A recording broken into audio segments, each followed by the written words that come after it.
and the Israeli hard-right government has a mandate. I gotta be careful the way I say this. They're gonna try to ethnically cleanse Gaza. Yep. I mean, I don't use that term lightly, okay? They're talking about basically removing 2.5 million people from there, okay? And honestly, they have a mandate to go seek justice and revenge. They do.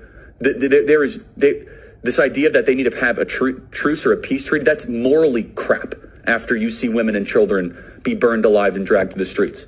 But there are some serious questions here, Patrick. And let me tell you, my pattern recognition over the last 5 years has become pretty sharp.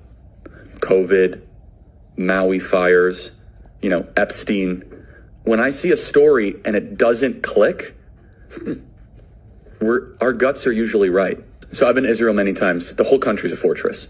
When I first heard this story, I still had the same gut instinct that I did initially. I find this very hard to believe.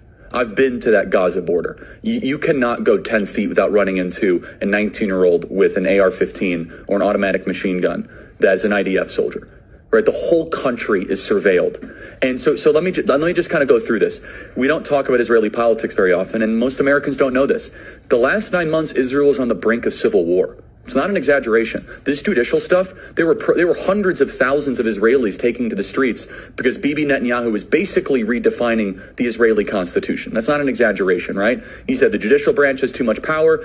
There were protests planned this week against Netanyahu, where they anticipated tens of thousands of people to take to the streets. That's all gone, Patrick. Netanyahu now has an emergency government and a mandate to lead. I'm not willing to go so far that saying that Netanyahu knew or there was intelligence here. But I think some questions need to be asked. Was there a stand-down order? Was there a stand-down order? 6 hours?